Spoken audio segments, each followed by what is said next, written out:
Hi, എല്ലാവർക്കും നമ്മുടെ ചാനലിലെ പുതിയ വീഡിയോയിലേക്ക് സ്വാഗതം. ഇന്ന് നമ്മള് ഒരു ദോശ റെസിപ്പി ആയിട്ടാണ് വന്നത്. നല്ല സൂപ്പർ ദോശ, അതും ഉഴുന്ന് ചേർക്കാതെ ഉണ്ടാക്കുന്ന ദോശ. അപ്പൊ നേരെ വീഡിയോക്ക് പോയാലോ. വീഡിയോ തുടങ്ങുന്നതിന് മുമ്പായി ആരെങ്കിലും സബ്സ്ക്രൈബ് ചെയ്യാതെ കാണുന്നുണ്ടെങ്കിൽ ദയവേദൊന്ന് സബ്സ്ക്രൈബ് ചെയ്യണേ. തുടങ്ങാം. അപ്പോൾ നമ്മൾ ദോശ ഉണ്ടാക്കാനായി ഒരു ഗ്ലാസ് പച്ചരിയാണ് എടുത്തിട്ടുള്ളത്. ഈ ഒരു ഗ്ലാസ്സിനാണ് എടുത്തേക്കുന്നത്. അപ്പോൾ ഏത് ഗ്ലാസ്സിനാണ് എടുക്കുന്നതെങ്കിൽ അതേ ഗ്ലാസ്സിന് തന്നെ ബാക്കിയുള്ള സാധനങ്ങളും അളവെടുക്കാൻ നോക്കുക.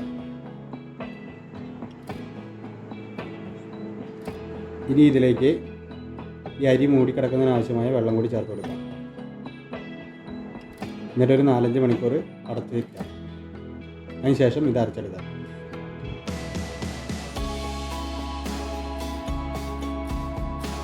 ഇപ്പൊ ഒരു 5 മണിക്കൂറിന് ശേഷം അരി നന്നായിട്ട് അരച്ചെടുത്തിട്ടുണ്ട്.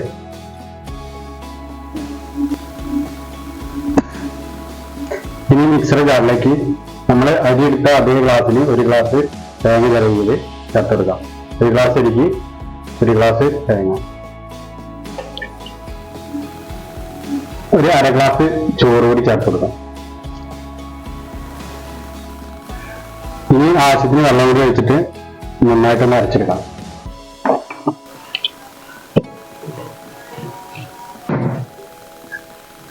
നല്ല പോലെ അരച്ചെടുത്തിട്ടുണ്ട്. ഇത് നേരത്തെ അരച്ച മാവിലേക്ക് മിക്സ് ചെയ്യാം.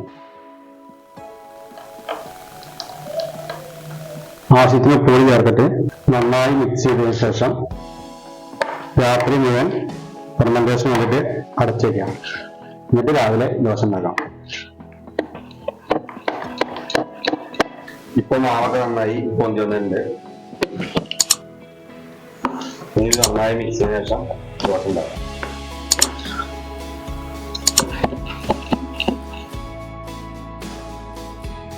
ദോശത്തവ ചൂടാകുമ്പോൾ മാവ് ഒഴിച്ചെടുക്കാം.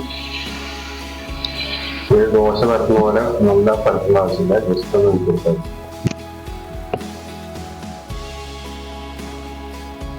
ഇതുപോലെ കുഴികൾ വരുമ്പോൾ അടച്ചു വെച്ചിട്ട് ഒന്ന് വേവിക്കാം.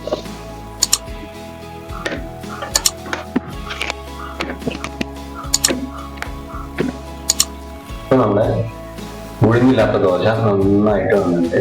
അപ്പോൾ എല്ലാവരും ഒന്ന് ട്രൈ ചെയ്ത് നോക്കണം.